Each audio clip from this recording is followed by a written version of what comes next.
السلام عليكم ورحمة الله وبركاته. إن الحمد لله نحمده ونصلي على رسوله الكريم. أعوذ بالله من الشيطان الرجيم. بسم الله الرحمن الرحيم. قل هو الله أحد الله الصمد لم يلد ولم يولد ولم يكن له كفوا أحد. ہمارے فیس بک کے پیج پر بعض بھائی سوالات بھیجتے ہیں، تو اللہ کی توفیق سے انشاءاللہ ہفتے میں ایک دن ہم پیج پر آنے والے سوالوں کے جواب دیا کریں گے۔ سائل کہتا ہے مرزا قادیانی کو غلام احمد اور اسی طرح قادیانیوں کو احمدی کہنا کیسا ہے؟ کیونکہ مرزا قادیانی تو نہ غلام احمد ہے بلکہ وہ تو دشمن احمد ہے۔ مرزا غلام احمد قادیانی مرتد،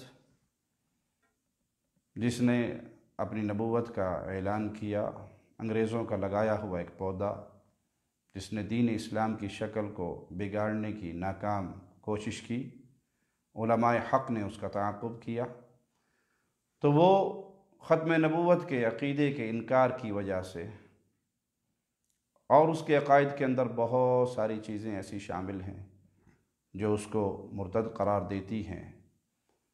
اس کا نام اس کے ماں باپ نے یہ رکھ دیا، ایک الگ معاملہ ہے، لیکن حقیقت میں وہ اسلام کا دشمن، رسول اللہ صلی اللہ علیہ وسلم کا دشمن، احمد کے ساتھ اسے کوئی نسبت نہیں۔ وہ جھوٹا کذاب دجال تھا، اس طرح وہ مرتد تھا۔ اسی طرح اگر کوئی کلمہ پڑھنے والا جو پہلے مسلمان ہو اور پھر وہ قادیانیوں میں شامل ہو جائے تو وہ بھی مرتد ہے، دین اسلام سے پھر چکا ہے۔ مرزا غلام احمد ایک نبی ہے، قادیانی اس کی طرف نسبت کر کے ایک امت ہے۔ وہ ایک نبی ہے اور قادیانی اس کی امت ہیں۔ وہ قادیانی بن کر ایک نئی امت بن کر اقلیت کے حقوق لیں تو کسی مسلمان کو اعتراض نہیں ہے۔ بہت سی اقلیتیں مسلمانوں کے ساتھ رہتی ہیں اور وہ اپنے حقوق پاتی ہیں۔ مسلمانوں کا اعتراض تب ہوتا ہے جب وہ ایک نئی نبوت اور نئی امت کے باوجود مسلمانوں کا پروٹوکول لینے کی کوشش کرتے ہیں۔ ہمارا ان سے اختلاف یہی ہے کہ تم اسلام کے نام کے ساتھ رشتہ نہ جوڑو، قادیانی بن کر، اقلیت بن کر اپنے جو تمہارے حقوق دین و اسلام تمہیں دیتا ہے، دین و ملت میں تمہارے لیے موجود ہیں، وہ تمہیں ملیں گے۔ مسلمان کب تم سے جالان ہوں گے، کب ناراض ہوں گے، کب حالات خراب ہوں گے؟ جب تم اپنے آپ کو مسلمان کہلانا چاہو گے، اپنے عبادت خانوں کو مسجد کہلانا چاہو گے، تو اہل ایمان اس کو برداشت نہیں کریں گے۔ تمہارا وہ نبی ہے، تم اس نبی کے ماننے والے اس کی امت ہو، نہ تمہارا رشتہ اسلام سے ہے، نہ قرآن سے ہے، نہ محمد الرسول اللہ صلی اللہ علیہ وسلم سے ہے۔ سائل کہتا ہے کہ کچھ علماء کہتے ہیں کہ امام ابو حنیفہ رحمہ اللہ نے جو احادیث بیان کی ان میں راویوں کی تعداد کم ہے، انہوں نے براہ راست صحابہ اور تابعین سے روایت کی، اس لیے انہوں نے فتویٰ دیا کہ سینے پہ ہاتھ نہیں باندھنے چاہیے اور رفع الیدین بھی نہیں کرنا چاہیے۔ جبکہ امام بخاری رحمہ اللہ نے جو احادیث بیان کی ان میں راویوں کی تعداد زیادہ ہے اور ان تک پہنچتے پہنچتے ان میں ضعیف راوی مل گئے اور انہوں نے اسے ضعیف قرار دے دیا، اس لیے ابو حنیفہ رحمہ اللہ کی بات زیادہ صحیح ہے۔ جو لوگ یہ کہتے ہیں کہ امام ابو حنیفہ رحمہ اللہ نے براہ راست صحابہ اور تابعین سے احادیث لیں، ہمیں اس کتاب کا نام بتا دیں جس میں وہ احادیث موجود ہیں۔ 10 ایسی روایات پیش کر دیں جو امام صاحب نے، امام ابو حنیفہ رحمہ اللہ نے ڈائریکٹ صحابہ سے لی ہوں یا تابعین سے لی ہوں۔ امام بخاری رحمہ اللہ نے رسول اللہ صلی اللہ علیہ وسلم کی جو احادیث بیان کی وہ ان کی کتاب میں موجود ہے، پوری دنیا میں انہیں پڑھا جاتا ہے، اس کتاب کو مدارس میں پڑھایا جاتا ہے، اس کتاب کو پڑھانے والے کو بڑی عزت اور مقام ملتا ہے، شیخ الحدیث کے نام سے جانا جاتا ہے۔ یہ باتیں لوگوں نے ہوا میں اڑائی ہیں۔ امام ابو حنیفہ رحمہ اللہ اہل سنت کے امام ہیں، ان کا احترام، ان سے محبت انتہائی ضروری ہے۔ ان کی ادنیٰ سی گستاخی اہل سنت اہل الحدیث اس کا تصور بھی نہیں کرتے۔ لیکن کسی بھی شخصیت کو اس مقام پہ فائز نہیں کیا جا سکتا جو مقام محمد الرسول اللہ صلی اللہ علیہ وسلم کا ہے۔ پیارے حبیب کا مقام کیا ہے کہ آپ جو فرما دیں وہ امت کے لیے حجت ہے، امت کو آنکھیں بند کر کے اس کو تسلیم کرنا ہے۔ آپ کا فرمان کسی کی عقل میں آئے یا نہ آئے، سمجھ آئے یا نہ آئے، مسلمان ہونے کے ناطے وہ رسول اللہ صلی اللہ علیہ وسلم کے فرمان کے سامنے سر جھکا دیتا ہے۔ اگر کوئی یہی مقام کسی اور شخصیت کو دینا چاہے تو ہم اسے امام مالک رحمہ اللہ کا وہ قول سنائیں گے کہ وہ پیارے نبی صلی اللہ علیہ وسلم کی مبارک قبر کی طرف اشارہ کر کے کہا کرتے تھے، ہر کسی کی بات قبول بھی ہو سکتی ہے، رد بھی کی جا سکتی ہے، سوائے جو یہ قبر میں سو رہے ہیں اور پیارے نبی صلی اللہ علیہ وسلم کی قبر کی طرف اشارہ کرتے، ان کی کوئی بات رد نہیں کی جا سکتی۔ اب کوئی اگر یہ کہے کہ جس امام صاحب کو میں نے پکڑا ہے اس کی بھی کوئی بات رد نہیں ہوگی، بلکہ اس کی بات پر قانون بنے گا کہ اگر آیت بھی اس کے خلاف آئے گی تو ہم آیت کو منسوخ جانیں گے، حدیث اس کے خلاف آئے گی تو حدیث کو ہم موضوع جانیں گے، صحابی کا اثر اس کے خلاف آئے گا تو ہم اس کو مردود جانیں گے۔ قول امام ہمارے لیے حجت ہے تو پھر وہ یاد کر لے کہ وہ رسول اللہ صلی اللہ علیہ وسلم کے مقام پر غیر نبی کو بٹھا رہا ہے۔ امام صاحب سے ہماری بڑی محبت ہے، صرف ابو حنیفہ رحمہ اللہ سے نہیں، تمام ائمہ دین سے، وہ امام بخاری ہو، امام مسلم ہو، وہ امام مالک ہو، امام شافعی ہو، امام احمد ہو، امام ابو حنیفہ ہو، تمام اسلاف سے ہم پیار کرتے ہیں۔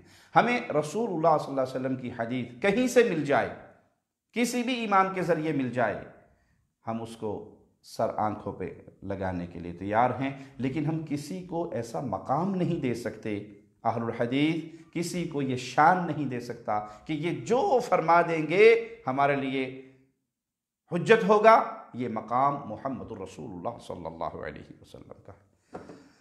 سائل کہتا ہے اگر عمر سے پہلے بال سفید ہوں تو کالا رنگ لگانا جائز ہے، داڑھی کالی کرنا جائز ہے، بڑھاپے میں ہوں یا جوانی میں ہوں، بال سفید ہو جائے تو ان کو رنگنا جائز ہے لیکن کالا رنگ لگانا جائز نہیں ہے۔ رسول اللہ صلی اللہ علیہ وسلم نے کالے رنگ سے منع کیا۔ براؤن رنگ کر سکتے ہیں، ڈارک براؤن کر سکتے ہیں، جس میں گولڈن رنگ کا شیڈ آئے وہ کر سکتے ہیں، لیکن کالا سیاہ کر لیں کہ 50 سال والا بندہ بھی 30 سال کا لگنے لگ جائے، یہ دھوکہ دہی ہے، اسلام نے اس سے منع کیا ہے۔ صحیح مسلم میں ہے، سیدنا جابر سے روایت ہے رضی اللہ عنہ وارضا، فتح مکہ کے دن ابو قحافہ رضی اللہ عنہ وارضا کو جب رسول اللہ صلی اللہ علیہ وسلم کی خدمت میں لایا گیا، ان کے بال سفید تھے تو رسول اللہ صلی اللہ علیہ وسلم نے فرمایا غیروا ھذا بشیء واجتنبوا السواد، اس سفیدی کو کسی چیز سے بدلو، یعنی ان کے بالوں کو رنگو لیکن سیاہ رنگ سے بچو۔ اسی طرح ابو داؤد کے اندر حدیث نمبر 4212 میں ابن عباس رضی اللہ عنہما سے روایت ہے کہ رسول اللہ صلی اللہ علیہ وسلم نے فرمایا یکون قوم یغضبون فی آخر الزمان کحواصل الحمام لا یریحون رائحة الجنہ، آخر زمانے میں ایسی قوم ہوگی جو سیاہ خضاب لگائیں گے، یعنی اپنے بالوں کو سیاہ رنگ لگائیں گے، جیسے کبوتروں کے پوٹے سیاہ اور وہ سیاہی میں چمکتے ہوئے سیاہ ہوتے ہیں، ایسا رنگ لگائیں گے، وہ جنت کی خوشبو نہیں پا سکیں گے۔ تو سیاہ رنگ سے بچیے، ہاں آپ براؤن کر لیں، آپ مہندی لگا لیں، آپ ایسا رنگ لگا لیں جس سے سیاہی کی یہ صورت نظر نہ آئے جیسے کبوتر سیاہ ہوتا ہے، ایسا رنگ نہ لگائیں کہ اس میں بہت بڑی وعید ہے کہ وہ جنت کی خوشبو نہیں پائیں گے۔ اہل حدیث جماعت کا نبی کریم صلی اللہ علیہ وسلم کے علم غیب کے بارے میں کیا عقیدہ ہے، یا اس بارے میں کیا عقیدہ رکھنا چاہیے؟ اہل سنت کا تو یہ عقیدہ ہے کہ نبی کریم صلی اللہ علیہ وسلم اللہ کی عطا سے سب کچھ جانتے ہیں۔ اگر آپ کا بھی یہی عقیدہ ہے تو پھر جھگڑا کس بات کا؟ پیارے بھائی، اہل الحدیث کا رسول اللہ صلی اللہ علیہ وسلم کے بارے میں وہی عقیدہ ہے جو کتاب و سنت نے بیان کیا ہے۔ ہم اہل الحدیث ہیں۔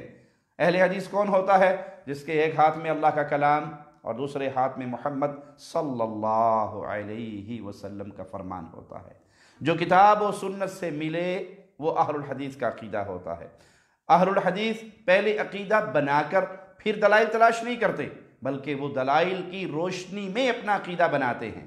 پیارے نبی صلی اللہ علیہ وسلم کے بارے میں کلام الہی ہمیں کیا درس دیتا ہے، آئیے سنیے۔ مالک فرماتا ہے قُلْ لَا أَقُولُ لَكُمْ عِنْدِي خَزَائِنُ اللَّهِ، اے نبی صلی اللہ علیہ وسلم ان سے کہہ دیجئے کہ میں یہ نہیں کہتا کہ میرے پاس اللہ کے خزائن ہیں، وَلَا أَعْلَمُ الْغَيْبِ، اور نہ میں یہ دعویٰ کرتا ہوں کہ میں غیب دان ہوں، نہ میں گنج بخش ہوں، خزانوں کا مالک ہوں، اور نہ ہی میں غیب دانی کا دعویٰ کرتا ہوں۔ یہاں پر کچھ لوگ کہتے ہیں کہ جی اللہ کے نبی صلی اللہ علیہ وسلم کے پاس غیب تو تھا، لیکن آپ بس عوام الناس کے سامنے یوں کہہ دیا کرتے تھے کہ میں نہیں دعویٰ کرتا، وگرنہ وہ سب کچھ جانتے تھے۔ سبحان اللہ، یہ بہت بڑا بہتان ہے پیارے نبی جناب محمد رسول اللہ صلی اللہ علیہ وسلم پر اور آپ کی مبارک پاکیزہ سیرت پر۔ رسول کریم صلی اللہ علیہ وسلم وہ عظیم ہستی ہیں جنہوں نے نبوت کا تاج اپنے سر مبارک پر سجانے سے پہلے 40 سالہ زندگی میں کبھی ایک بار بھی جھوٹ نہیں بولا۔ کفار کے سامنے کھڑے ہو کر آپ نے یہی کہا تھا، میں نے تمہارے سامنے 40 سال گزارے ہیں، کبھی تم نے مجھے جھوٹ بولتے ہوئے سنا ہو؟ کوئی ایک لمحہ میری زندگی کا ایسا ہو تو اس پہ مجھے اطلاع دو، انگلی اٹھاؤ، اشارہ کرو۔ کفار مکہ نے بھی کہا تھا ما جربنا علیک کر کے، آپ کی زبان سے جھوٹ کبھی سنا ہی نہیں ہے۔ تو یہ کہنے والوں کہ اللہ کے نبی صلی اللہ علیہ وسلم کو علم غیب تو تھا، لیکن آپ نے انکساری کا اظہار کرتے ہوئے یہ کہہ دیا کہ مجھے علم غیب نہیں ہے۔ جس نبی نے نبی بننے سے پہلے، نبوت سے پہلے کی زندگی میں کبھی جھوٹ نہیں بولا، تو نعوذ باللہ کیا وہ نبی بن کر جھوٹ بول رہے تھے؟ یہ بہتان ہے رسول اللہ صلی اللہ علیہ وسلم پر۔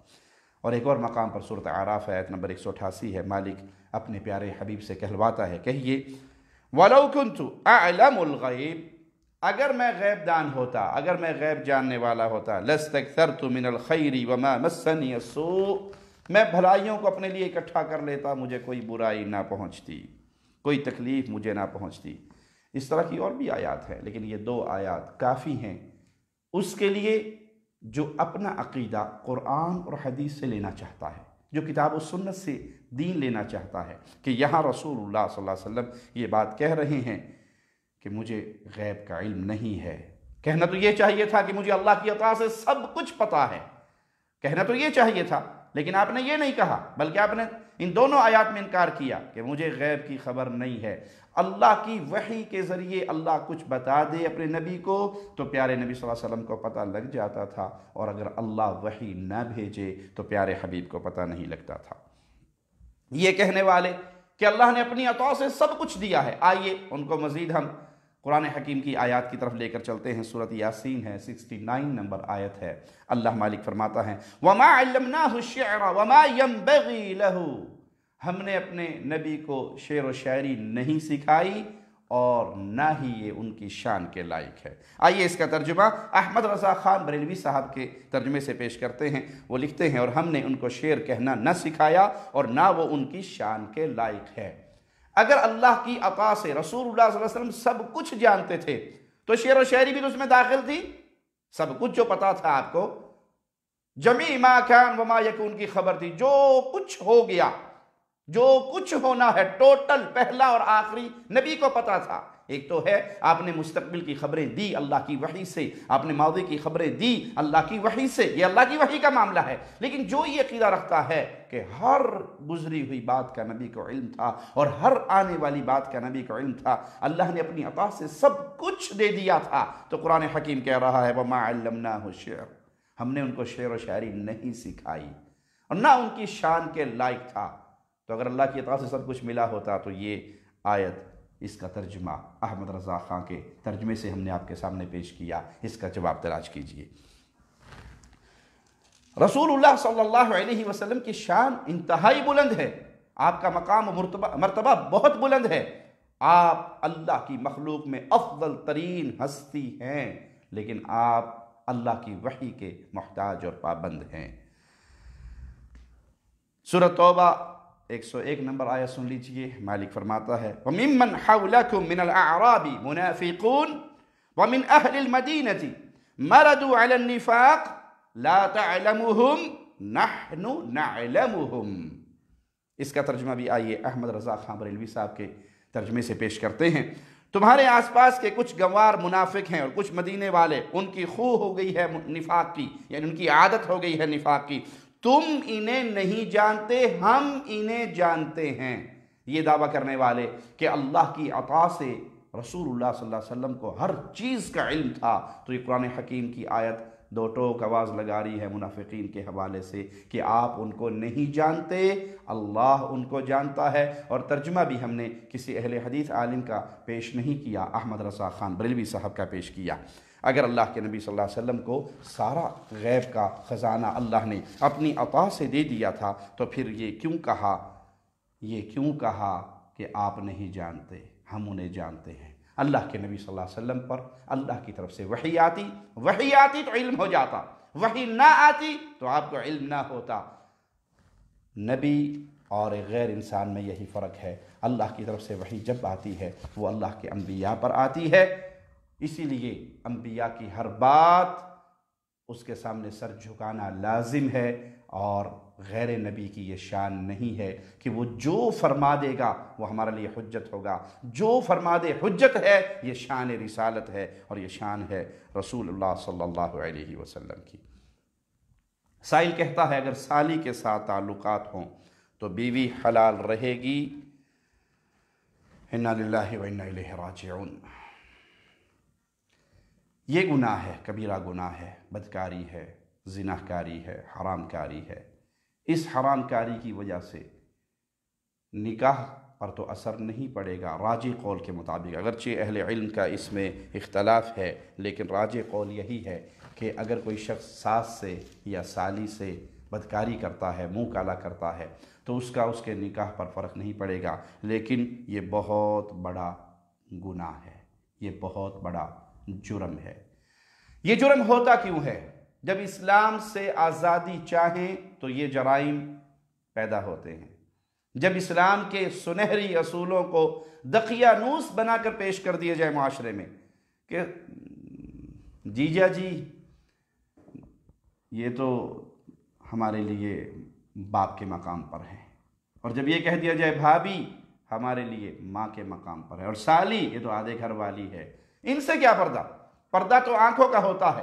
آپ کو دوپٹے کی اتنی ہی ضرورت ہے تو اپنی آنکھوں پہ ڈال لو، اور اکٹھے گھر کے اندر بیٹھتے ہیں، اکٹھے کھانا کھاتے ہیں، وہیں پر بیوی بھی ہے، وہیں پر سالیاں بھی ہیں، بلکہ شادی کے موقع پر بیوی کا منہ دیکھنا بعد میں نصیب ہوتا ہے، وہ گھونگھٹ ڈال کے بیٹھی ہوتی ہے، اور سالی صاحبہ وہ جیجا جی کے ساتھ شغل میلے لگا رہی ہوتی ہے، دودھ پلا رہی ہوتی ہے، جوتیاں چرا رہی ہوتی ہے، اٹکیلیاں کر رہی ہوتی ہے، کنڈی پکڑ رہی ہوتی ہے۔ یہ ساری رسمیں جو ہندوازم کی رسمیں ہیں، جس کا سیرت مصطفیٰ سے دور کا بھی رشتہ نہیں ہے، اس کو ہم نے اپنے گھروں کے اندر بڑی خوش دلی سے رائج کر لیا ہے، اور پھر سوال کرتے ہیں کہ اگر بھابھی کے ساتھ یہ ہو جائے تو کیا بنے گا، اور سالی کے ساتھ یہ ہو جائے تو کیا بنے گا۔ یہ بدکاری کے راستے کھلے کب؟ جب آپ نے پردے کے پیارے اسلامی نظام کو اٹھا دیا۔ وہ بڑی پیاری گفتگو کسی بھائی کی، جرمنی کے اندر ایک مسلمان عورت شاپنگ سینٹر میں گئی، اور جب وہ کیشیئر کے پاس آئی جہاں ایک مسلمان عورت کھڑی تھی، اس نے اس پردے میں چھپی ہوئی عورت کو دیکھ کر کہا کہ یہ مسلمان پتہ نہیں کیوں پردہ کرتے ہیں، اور یہ ان پردوں کو اپنے ملکوں میں ان برقعوں کو چھوڑ کر کیوں نہیں آتے، کیوں ہمارے لیے نئی نئی مصیبتیں کھڑی کرتے ہیں، اور کیوں ابھی تک اتنے دقیانوس ہیں۔ جب اس نے ساری گفتگو کر لی تو وہ جو خاتون خریداری کے لیے آئی تھی، اس نے اپنے چہرے کا نقاب اٹھایا اور اس خاندانی مسلمان عورت سے کہا کہ تم مسلمان ہو، باہر سے آئی ہو، میں اصل جرمن کی ہوں، یہیں کی رہنے والی ہوں، میں نے اسلام کو سیکھا ہے، تم نے اسلام کو چھوڑ دیا ہے اور میں نے اسلام کو اپنا لیا ہے، تم اس کو دقیانوس سمجھتی ہو، میں اس کو عزت کا محافظ سمجھتی ہوں۔ تو پیارے بھائی، گھروں کے اندر پردے کو رائج کیجئے۔ بہت سارے دینی گھرانے، دین سمجھنے والے، نماز پڑھنے والے، قرآن حکیم کو جاننے والے، علم کے ساتھ تعلق رکھنے والے، ان کے ہاں بھی گھروں کے اندر شرعی پردہ نہیں ہے۔ یہ بڑے دکھ کی خبر ہے، یہ بڑے دکھ کی بات ہے۔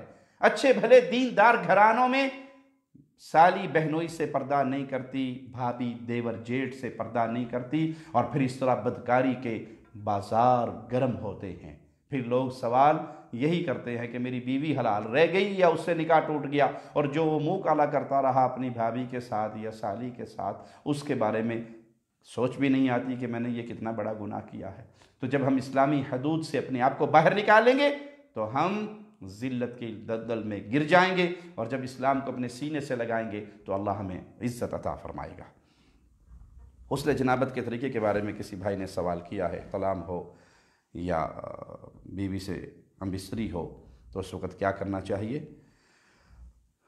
انسان پر جب غسل جنابت واجب ہو جائے، وہ صحبت کی وجہ سے ہو یا احتلام کی وجہ سے، تو طہارت حاصل کرنے کے بعد بسم اللہ کہے اور وضو کرے جس طرح وضو کیا جاتا ہے، اور پھر جب وہ سر کے مسے پر پہنچے تو پھر اپنے سر پہ 3 چلو پانی ڈالے، 3 چلو دائیں طرف، 3 بائیں طرف، پھر پورے جسم کو اچھی طرح پاک کر لے، کوئی ایک بال جتنی جگہ بھی اس کی خشک نہ رہے، اور پھر تھوڑا سا سائیڈ پر ہو کر اپنے دونوں قدموں کو دھو لے، تو انشاءاللہ یہ غسل بھی ہو گیا۔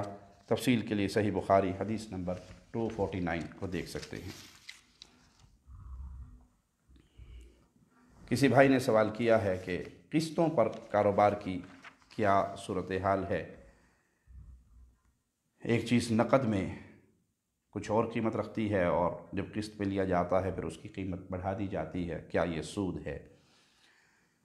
اگر تو قسطوں کے کاروبار میں اختلافی مسئلہ ہے، لیکن راجح قول یہی ہے کہ یہ جائز ہے، ایک شرط کے ساتھ کہ آپ 1 مہینے قسط نہیں ادا کر سکے، اگلے مہینے جب آپ 2 مہینے کی قسطیں ادا کریں گے آپ پر جرمانہ لگے گا۔ آپ نے 1000 روپیہ قسط دینی تھی، وہ 1100 دینی پڑے گی یا 1000 ہی باقی رہے گی، یعنی اس پہ اضافہ ہوگا یا وہ ویسے ہی باقی رہے گی۔ جمہور علماء کے قول کے مطابق اگر وہ قسط وہی ویسی کی ویسی رہتی ہے، اس میں اضافہ نہیں ہوتا، پلنٹی نہیں لگتی، جرمانہ نہیں لگتا، زیادہ نہیں دینے پڑتے، تو پھر یہ جائز ہے، اور اگر اس میں جرمانہ لگتا ہے، پیسے اضافی دینے پڑتے ہیں، تو پھر یہ سود ہے۔ بعض لوگ یہ کہتے ہیں کہ ایگریمنٹ میں یہ بات شامل ہے کہ اگر آپ ایک قسط شارٹ کریں گے تو آپ کو جرمانہ دینا پڑے گا، لیکن ہماری سیلری آتی ہے اور وہ بینک سے ہی کٹوتی ہو کے اس کمپنی کو چلی جائے گی، تو اس میں قسط شارٹ ہونے کی صورت ہی نہیں ہے، تو ہم کہیں گے تب بھی یہ ناجائز ہے۔ کیوں؟ آپ نے سود کے ایگریمنٹ کو سائن کیا، آپ نے اس کو قبول کیا، تو اگر یہ شرط ہو کہ قسط شارٹ ہونے کی صورت میں آپ کو جرمانہ دینا ہے تو پھر یہ ناجائز ہے، اور اگر ایسی صورت نہیں ہے تو جمہور علماء اس کے جواز کے قائل ہیں۔ ایک بھائی کہتا ہے میں کیسے ریسٹورنٹ پہ کام کرتا ہوں جہاں غیر مسلم بھی ان کے ساتھ ہیں، تو ان کے ساتھ کھانا پینا کیسا ہے؟ جو چیز وہ کھا رہے ہیں اگر وہ حلال ہے تو کوئی حرج نہیں ہے، بنانے والا پاکی اور طہارت کا خیال رکھتا ہے تو کوئی حرج نہیں ہے، ان کے ساتھ کھایا جا سکتا ہے۔ کفار کے ساتھ اچھے سے اچھا سلوک کرنا چاہیے، پیارے سے پیارا سلوک کرنا چاہیے، ان کو کھانا کھلانا چاہیے، ان کو ہدیے اور تحفے دینے چاہیے، اسلام کی دعوت کے ساتھ، ان کا دل نرم کرنے کے لیے، ان کی مالی مدد کرنی پڑے تو وہ بھی کرنی چاہیے، اور ان کو ساتھ ساتھ اسلام کا پیغام دینا چاہیے۔ آپ کے اس اچھے سلوک سے وہ لوگ مسلمان ہو جائیں۔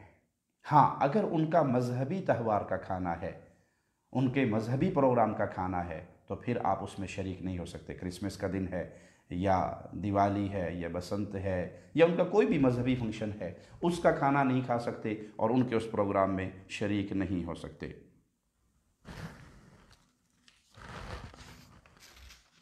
سائل کہتا ہے کہ رسم 40واں کا کھانا جائز ہے؟ کیا قبروں پر پھول چڑھانا شرک ہے؟ 3، 7واں، 9واں، 10واں، 40واں، قل، برسی، یہ تمام رسمیں غیر اسلامی رسمیں ہیں، یہ بدعت ہیں، اسلام کا ان سے کوئی تعلق نہیں، یہ بعد میں لوگوں نے ایجاد کی اور اس پہ اسلام کا چولا چڑھانے کی ناکام کوشش کی۔ قرآن حکیم نے اصول کیا سمجھایا ہمیں؟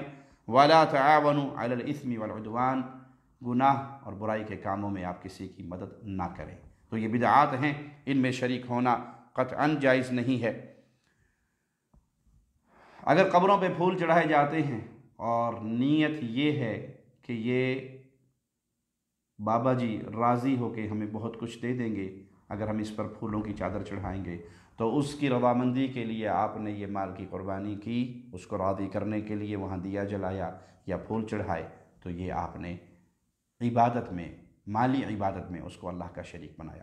ویسے کوئی پھول پہنتا ہے، ہار پہنتا ہے، کوئی حرج نہیں ہے، اس میں کوئی حرج نہیں ہے، لیکن اگر یہاں معاملہ پھولوں کا قبروں پر چڑھانا اور قبر والوں کی رضامندی کو سامنے رکھنا کہ اس پھولوں کی نظر سے یہ بابا راضی ہوگا اور میرے مسائل حل کر دے گا، اس کو مشکل کشا سمجھ کے اس کی قبر پہ نذرانے دینا، یہ شرک کا راستہ کھولتا ہے۔ اللہ سے دعا ہے اللہ ہمیں توحید پہ باقی رکھے، ایمان پہ باقی رکھے، اسلام پہ باقی رکھے اور اسلام کا سپاہی بنا کر باقی رکھے۔ ہم لا الہ الا اللہ کے پیغام کو نشر کرنے والے ہوں، اسی پہ زندہ رہیں اور اسی لا الہ الا اللہ کے آوازے کے ساتھ ہماری روح اللہ کی جنتوں کی طرف پروان چڑھائے۔